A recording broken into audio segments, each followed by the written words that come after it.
বাজারের দ্রব্যমূল্যের দাম নিয়ন্ত্রণে রাখতে মোবাইল আউটলেটে আলু পেঁয়াজ বিক্রি শুরু করল মালদা জেলা প্রশাসন। পাশাপাশি জেলা জুড়ে 33টি আউটলেট খুলে সাধারণ মানুষকে এই পরিষেবা দেওয়া হবে।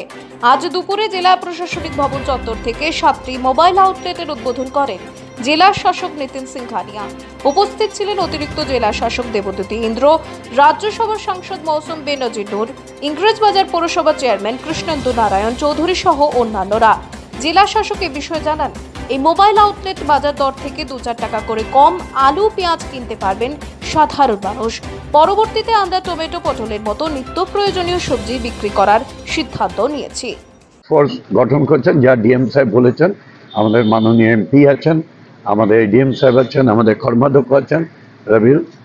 সুতরাং প্রত্যেকটা জায়গায় খুব কম পয়সা, তাও এক একটা জায়গায় পেঁয়াজে 5 টাকা, কোথাও আলুতে 2 টাকা 3 টাকা কম দিয়ে গরিব মানুষের কাছে এটাই বড় কথা। এটা সব জায়গায় দেওয়া হচ্ছে, সব মার্কেটে আপাতত শহরে দেওয়া হচ্ছে, তারপরে গোটা জেলা স্তর ঘুরবে।